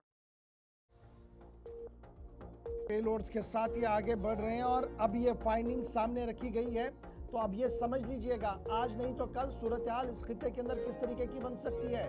Iran के बाद Pakistan target list पर होगा और यही वजह है कि पाकिस्तान की पॉलिटिकल लीडरशिप, पाकिस्तान के अंदर जो सोच रखने वाले लोग हैं वो पहले दिन से ही बता रहे हैं कि ईरान के बाद पाकिस्तान की बारी होगी और पाकिस्तान को पूरी तरह से घेरने की कोशिश अमेरिका इस वक्त कर रहा है। बज़ाहिर अगर आपको लग रहा है कि पाकिस्तान और अमेरिका के बीच में ताल्लुकात कदरे बेहतर भी हैं और बाकी मुल्कों के मुकाबले में काफ़ी नरम रवैया इख्तियार किया जा रहा है, लेकिन इंटरनल एसएस रिपोर्ट जब यूएस की सामने आ रही है वो ये साफ बता रही है कि ईरान के बाद पाकिस्तान की सूरत हाल किस तरीके से बन सकती है। ये तो थी बात जनाब पाकिस्तान अमेरिका के उस रिपोर्ट की जिसका छोटा सा हिस्सा हमने आपके सामने रख दिया, लेकिन जरा बात आगे बढ़ाते हैं और बात सऊदी हुकूमत की करते हैं, सऊदी अरब की करते हैं, क्योंकि बैक टू बैक कई हमले सऊदी अरब पर हुए हैं। ईरान की तरफ से सऊदी अरब के मुख्तलिफ इलाकों को निशाना बनाया गया, उन इलाकों को निशाना बनाया गया जहां पर अमरीकी अफवाज या अमरीकी जो कंपनियां हैं वो काम कर रही है। इस बीच सऊदी हुकूमत ने, वजारत खारजा ने बाज़ाब्ता तौर पर ईरान के हमलों को कहा है कि ये ब्लैकमेलिंग है और ब्लैकमेलिंग से सऊदी या गल्फ की कंट्रियां जो है वो डरने वाली नहीं है। मिसाइल को जिस तरीके से रियाद और आसपास के इलाकों के अंदर टारगेट किया जा रहा है, हम चाहें तो पलटवार कर सकते हैं, हम चाहें यानी सऊदी हुकूमत चाहे तो नक्शा पलट देंगे, लेकिन कुछ हालात हैं, कुछ मामलात हैं जिसको लेकर सऊदी अभी बर्दाश्त कर रहा है और ये तमाम मामलात देख रहा है। सऊदी हुकूमत का एक बड़ा बयान सामने आया है तब जब वज़राए खारजा का इजलास रियाद के अंदर हुआ और उसके बाद बयान जारी हुआ है।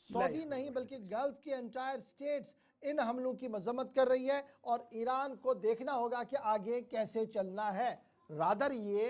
कि अमेरिका को कोई बात कही जाती, यहाँ कहा गया कि ईरान जनाब आप अपने हमले रोकें, चाहे जैसा भी मामला वहाँ से चलता रहे। चलिए अपनी अपनी बात और अपने अपने मामला हर जगह है और तजिया भी चलता रहता है, लेकिन ज़रा बात अली लारिजानी की करते हैं। आपको याद होगा कि अली लारिजानी मारे गए हैं, वो शख्स जो कमांड कंट्रोल पर बैठा था और हर दिन बयानात दे रहा था, अमेरिका की आंखों में आंखें मिलाकर बात कर रहा था और कल उसे बाज़ाब्ता तौर पर टारगेट हमले में मारा गया। अली लारिजानी की मौत की खबर आई और बाज़ाब्ता तौर पर तदफीन उसकी कल सरकारी तौर पर की गई, लेकिन बड़ी खबर जो अमेरिका से सामने आई, अमेरिका ने उनकी दुख्तर पर कार्रवाई की है। लारिजानी की बेटी जो एक अमेरिकी यूनिवर्सिटी में उस्ताद थी, एमरॉन यूनिवर्सिटी के अंदर वो उस्ताद थी, वहाँ से उसे डिसमिस कर दिया गया है। वजह क्या है डिसमिस करने का, उस ज़माने में कोई बात नहीं बताई गई है, लेकिन कंट्रोवर्सी तब सामने आई जब ये बात कही गई कि एक तरफ से ईरान जो अमेरिका मुखालिफ सरगर्मियां कर रहा है, अमेरिका के खिलाफ लोगों को तैयार कर रहा है, वहीं दूसरी तरफ अली लारिजानी साहब की दोख्तर अमेरिका के अंदर एक यूनिवर्सिटी के अंदर डॉक्टरेट करें, मेडिसिन की तैयारी करवाएं, ये जनाब काबिल कबूल नहीं है। और उसके बाद इस यूनिवर्सिटी के बाद एहतजाज भी हुआ था, लेकिन फाइनली एम्प्लॉयमेंट इशू के मामले पर लारिजानी की बेटी को डिसमिस कर दिया गया वहाँ से। और ये डिसमिशन तब हुई जब एक रुकन पार्लियामेंट ने, यूएस रिप्रेजेंटेटिव ने बाज़ाब्ता तौर पर एक खत लिखा यूनिवर्सिटी को और ये कहा कि लारिजानी साहब की जो दुख्तर है वो आपके यहाँ पर मौजूद है और ये शायद अमरीकी मफादात के ख़िलाफ़ है, आपको कार्रवाई करनी होगी। और लेटर उसके बाद इशू की गई यूनिवर्सिटी की तरफ से, स्कूल ऑफ मेडिसिन ने, उसमें यह कंफर्म किया गया कि अब लारिजानी साहब की जो दुख्तर है फातिमा लारिजानी, इसका हमारी यूनिवर्सिटी के साथ कोई राब्ता नहीं है, नो लॉन्गर एम्प्लॉयमेंट इनकी रहेगी और इसका प्रोफाइल भी आनन फानन में वेबसाइट से हटाया गया है। ये उन ईरानियों का हाल अमेरिका के अंदर हो रहा है जो पिछले कई सालों से पढ़ रहे हैं, लेकिन बड़ा सवाल ये है कि वालिद मरगबर अमेरिका के नारे दे रहे थे, बेटी अमेरिका के अंदर जेर तालीम थी। सूरत हाल ये है जिसके बाद ईरान नहीं बल्कि ईरान के बाहर इन तमाम मामलों पर चिमेगोइयां भी शुरू हो गई हैं। लीला अरजानी की डॉक्टर के हवाले से खबर। अब जरा बढ़ते हैं आगे, बात जरा अब कुवैत की भी करते हैं, क्योंकि कुवैत की जानिब से अब जो ग्रैंड मास्क वहाँ पर है, वहाँ पर जो बड़ी तकरीबात हैं, फिलहाल ईद की नमाज मुअत्तल कर दी गई है वहाँ पर, और उसके साथ साथ ही फैसले की वजह जो मौजूदा हालात इस वक्त खलीज के अंदर बने हुए हैं वो करार दिए गए हैं, और जो ईद की तकरीबात हैं वो सादगी सी मनाने का भी जो है इम्कान जाहिर किया जा रहा है, क्योंकि कुवैत के अंदर जो ग्रैंड मास्क है फिलहाल वहाँ पर ईद जो नमाज है उसे मुअत्तल कर दिया गया है, और ये वजह करार दिया गया है कि जो मौजूदा हालात हैं, जिस तरह से वहाँ पर हमले किए जा रहे हैं, ड्रोन हमले, मिसाइल हमले दागे जा रहे हैं, जो यूएस बेसिस और दीगर जितने भी यूएस के इदारे हैं उन पर ईरान की जानिब से हमले किए जा रहे हैं, उसके पेश नज़र ये अब हुकूमत की जानिब से फैसला लिया गया है। और साथ ही साथ ये भी कहा गया है कि जो ईद उल फितर है उसकी जो तकरीबात है वो सादगी से मनाए जाने का भी इम्कान जाहिर किया गया है, क्योंकि बताया जा रहा है कि ख़तरा ज़्यादा है, इसलिए ये कदम उठाया गया है। और उसके साथ साथ ही जो जितने भी तकरीबात हैं, चाहे जुम्मा के हवाले से, अब नमाज की तकरीबात के हवाले से बात करेंगे तो उन्हें सादगी से मनाने, और साथ ही साथ जो बड़े इज्तिमात हैं वो फ़िलहाल मनाने से गुरेज कर दिया गया है कि बड़ी तकरीबात अब फ़िलहाल नहीं होगी, क्योंकि इलाके के अंदर इस वक्त हालात कशीदा है, जो खलीज के अंदर इस वक्त हालात बने हुए हैं। कुवैत की मरकजी जामिया मस्जिद में नमाज ईद का एहतमाम नहीं होगा। कुवैत की हुकूमत की तरफ से ये साफ कर दिया गया है। मौजूदा हमलों और दीगर मामलात के पेश नज़र यह फैसला लिया गया है मकामी तौर पर नमाज अदा की जाए और बड़े इज्तिमात से गुरेज किया जाए। स्टेट ऑफ अलर्ट जारी कर दिया गया है जी कुवैत की तरफ से, जहां पर मरकजी जामिया मस्जिद कुवैत के अंदर वो नमाज ईद अदा नहीं होगी। हुकूमत की तरफ से ये साफ कर दिया गया है। इस बीच बड़ी खबर सामने आ रही है कि ईरान ने एक बार फिर अपने हमले तेज़ किए हैं, और ये हमले उन असासों पर तेज़ किए हैं जो अमरीकी असासे गल्फ की मुख्तलिफ इलाकों के अंदर मौजूद हैं। ईरान की तरफ से स्ट्राइक किया गया है जी गल्फ एनर्जी इंफ्रास्ट्रक्चर पर, और ये जो एनर्जी इंफ्रास्ट्रक्चर पर हमला हुआ है इसके बाद डोनाल्ड ट्रंप साहब भी तिलमिलाए उठे हुए हैं। उनका मानना है कि ये कार्रवाइयाँ सही नहीं है। तेहरान की तरफ से कतर, सऊदी अरब, यूएई में बड़े हमले इस वक्त किए गए हैं, और बड़ी खबर ये है कि एनर्जी इंफ्रास्ट्रक्चर यानी जहाँ से गैस पाइपलाइंस, तेल की पाइपलाइन चल रही थी, उनको मुनक़ता करने के हवाले से हर मुमकिन कोशिश की जा रही है। बड़ी खबर इस वक्त एनर्जी इंफ्रास्ट्रक्चर के हवाले से सामने आ रही है कि ईरान ने कतर, सऊदी अरब और यूएई की एनर्जी एसेट्स पर बैक टू बैक कई हमले किए हैं। वार्निंग के बाद ये हमले किए गए और ग्लोबल एनर्जी मार्केट के अंदर इन हमलों के बाद काफ़ी ज़्यादा उछाल देखने को मिल रहा है। बड़ी खबर इस वक्त सामने आ रही है कि कतर, सऊदी अरब और यूनाइटेड अरब इमारात के अंदर तेल कंपनियां, गैस कंपनियां, जिन्हें आप एनर्जी इंफ्रास्ट्रक्चर कह रहे हैं, ईरान ने उन्हें बराह रास्त हमले में ले लिया है। नाज़रीन की ईरान की जानिब से जो खलीजी तवानाई तनसीबात हैं उन पर हमला करने के हवाले से उन्होंने धमकी दी है कि ईरान का मानना है कि जितने भी तेल की तनसीबात हैं हम उन पर हमला करेंगे, क्योंकि इन ममालिक के अंदर जो यूएस बेसिस हैं वहाँ से ईरान पर हमले किए जा रहे हैं। उसकी वजह से उन्होंने अब धमकी दी है कि हम भी उन तेल की तनसीबात पर हमला करेंगे। ये जो आज हमला हो रहा है ये दरअसल ईरान के अंदर जो साउदर्न ईरान है वहाँ पर हमला हुआ था पारस गैस फील्ड पर, उसके बाद ही अब ये हमले हुए हैं। और यही वजह है कि सऊदी अरब को ये जो डोनाल्ड ट्रंप साहब है वो कह रहे हैं कि जनाब कतर का कोई लेना देना इस हमले में नहीं है, हमला तो इजराइल ने किया है, तो बराह रास्त वहाँ की और कार्रवाई और रादर की आप यहाँ पर करें। तो फिलहाल पूरी दुनिया के अंदर तरसील दरहम बरहम हो रही है, क्योंकि गल्फ के अंदर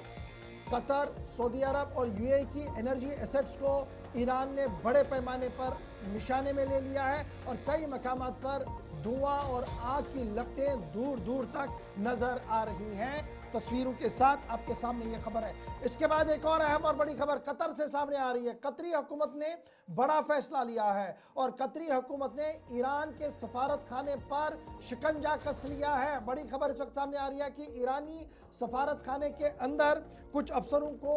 बिला ज़रूरत करार दिया गया और उनको वतन छोड़ने के लिए कह दिया गया है। कतर ने ईरानी मिलिट्री एंड सिक्योरिटी अटैचीज जो वहाँ पर है, यानी मिलिट्री और सिक्योरिटी के जो लोग वहाँ पर मौजूद हैं, उन्हें कतर छोड़ने के लिए कह दिया है। 24 घंटों की डेडलाइन दे दी है ईरान के उन अफसरों को जो मुसलसल इन हमलों के पीछे बताए जा रहे हैं। दोहा शहर के अंदर जो सूरत हाल बनी है उसके बाद अब कतर ने बड़ा फैसला लिया है और कतर ने 24 घंटों के अंदर अंदर इन सफारतकारों को, सफारत खाने के अंदर इन काम करने वाले ईरानी अफसरों को मुल्क छोड़ने के लिए कह दिया है और ये साफ कर दिया कि वो नापसंदीदा शख्सियात हैं और उन्हें कतर से बाहर जाना होगा। 24 घंटे की डेडलाइन ईरान के कम बेश 8 से 9 लोगों को दी गई है जिन्हें गैर पसंदीदा शख्स कतर ने करार दिया है, अगरचे सफारती मिशन का वो ज़रूर हिस्सा थे। तो इस तरीके से सफारती महाज पर भी गर्माहट साफ नज़र आ रही है। कतर ने पहली कार्रवाई शुरू कर दी और 24 घंटों के अंदर ईरानी ऑफिशियल्स को मुल्क छोड़ने के लिए कह दिया गया है। चलिए नाज़रीन, कतर के हवाले से अब जरा बढ़ते आगे बात जरा अब वर्ल्ड हेल्थ ऑर्गेनाइजेशन की करते हैं, क्योंकि उनकी जानिब से भी एक इंतबाह जारी कर दिया गया है। जो खलीज के अंदर इस वक्त हालात बने हुए हैं कशीदा, इनका मानना है वर्ल्ड हेल्थ ऑर्गेनाइजेशन की आने वाले वक्त में ये जो कशीदगी है मजीद बढ़ेगी और उसके साथ साथ ही एक जौहरी ख़तरा जो है रह सकता है आने वाले वक्त के दौरान। आलमी इदारे सेहत ने इस हवाले से खबरदार किया है और कहा है कि बड़े पैमाने पर हलाकतें हो सकती हैं, आपको बताते चले, और उसके साथ साथ ही तैयार रहने की भी हिदायत जारी कर दी गई है वर्ल्ड हेल्थ ऑर्गेनाइजेशन की जानिब से। उन्होंने कहा है कि एक बड़ा जो है तबाही आने वाले वक्त में हो सकती हैं, क्योंकि ईरान, अमेरिका, इजराइल के दरमियान जिस तरह से हालात कशीदा होते जा रहे हैं और उसकी वजह से जितने भी ये खलीज ममालिक इस जद में आ चुके हैं, इससे मज़ीद हालात और भी ख़राब हो सकते हैं और आने वाले वक्त में जौहरी हथियारों का भी इस्तेमाल हो सकता है, जिससे एक बड़ी तबाही हो सकती। न सिर्फ माली नुकसान बल्कि जानी नुकसान का भी खतरा इससे रह सकता है। ये वर्ल्ड हेल्थ ऑर्गेनाइजेशन की जानिब से इस हवाले से उन्होंने जितने भी इदारे हैं उन्हें इस हवाले से खबरदार कर दिया है। आलमी सेहत तंजीम WHO ने अब अपनी तैयारियां की हैं। ईरान, इराक,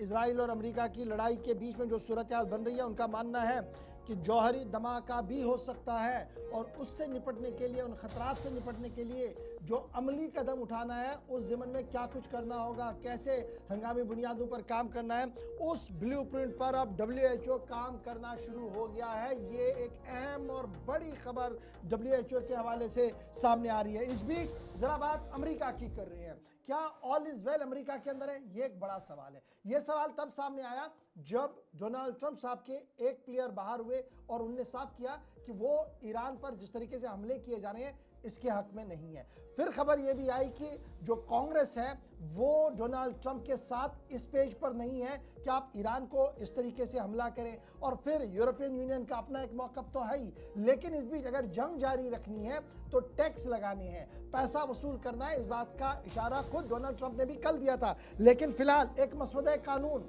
अमेरिका के ऐवान के सामने रख दिया गया है और ये मसवदा कानून जो है तब रखा गया है, यूएस लॉ मेकर की तरफ से एक बिल सामने रखी गई है, big oil windfall tax act इसका नाम रखा गया है। और यह साफ कर दिया गया कि जिस तरीके से आलमी मंडी में तेल की कीमतों में उछाल हो रहा है, सूरत हाल हर गुजरते दिन के साथ तब्दील हो रही है, अमेरिका के अंदर भी इक़दामात करना बहुत ज़्यादा ज़रूरी है। और प्रपोज किया गया डेमोक्रेट लीडर की तरफ से सेनेटर शेल्डन व्हाइट हाउस में कि टैक्स एक्सेस प्रॉफिट जो है वो नाफिजुल अमल होने चाहिए। मुंह तब सामने रखा गया जब ये खबर आई कि यूएस गैस जो है उसकी कीमतें मुसलसल बढ़ रही है और 3.80 पर गैलन जो डॉलर है उसके हिसाब से बढ़ी है, जिसकी वजह से सार्फिन को भी उनका बजट जो है वो हिलता हुआ नजर आ रहा है। प्रपोजल तब सामने रखा गया है जब हजारों करोड़ रुपया हर दिन अमेरिका की तरफ से फूका जा रहा है मिसाइलों पर, ड्रोन्स पर जो ईरान पर भेजे जाते हैं, और इसी तरीके से ईरान भी पलटवार जो कर रहा है। इस बीच आलमी तिजारत बुरी तरह से मुतासिर हो रही है और ज़रूरत जो है वो 2 बिलियन से ज़्यादा रकम की है। हर दिन ईरान के ऊपर अगर जंग करना है तो 2 बिलियन डेली स्पेंडिंग होनी चाहिए अमेरिका की। इस ज़मन में इस बिल को सामने रखा गया, लेकिन किन अल्फाज के साथ बिल को रखा गया ज़रा देख लीजिएगा कि क्या कुछ मतन था इस बिल का। The war in Iran is crushing the economy here at home. Working class and middle class Americans are struggling. Today I read that the price of gas has gone up 27% just in 2 weeks.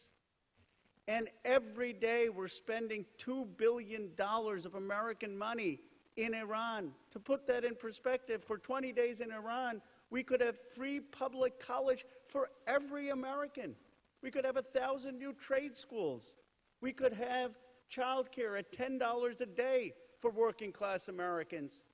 So today, Senator Sheldon Whitehouse and I are introducing the tax windfall profits for oil companies. They need to be paying a tax, and that money needs to go back in the pockets of ordinary Americans who are struggling at the pump. And instead of putting more money into Iran, we need a Marshall Plan for the United States of America. The Democrats stand for America's economy first, building jobs here, child care here, health care here. Let's focus on our people and our community.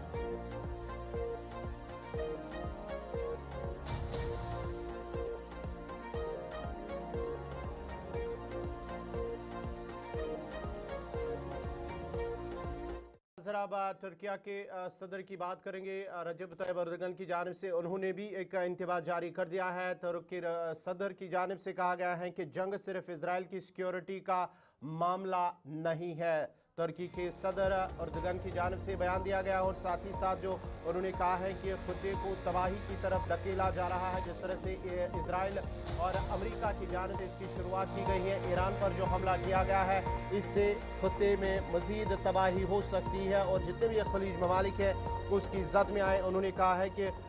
फौजी जो तसादुम के बजाय सफारती बातचीत जो है उस पर जोर दिया है। उन्होंने कहा है कि अगर हालात को काबू में रखना है, हालात को बेहतर करना है, तो हमें सफारती ताल्लुकात को मज़ीद बेहतर करना होगा, बातचीत करनी होगी, मुज़ाकरात करने होगा, तभी इससे हम तबाही से बच सकते हैं। ये अर्दगन के सदर रजब तैयब अर्दगन की जानिब से कहा गया है। उन्होंने कहा है कि इस वक्त जो ज़रूरत है बातचीत की, अमन की और मुज़ाकरात की ज़रूरत है, तभी खत्ते में अमन कायम हो सकता है, नहीं तो आने वाले वक्त में मज़ीद तबाही और सकते हैं।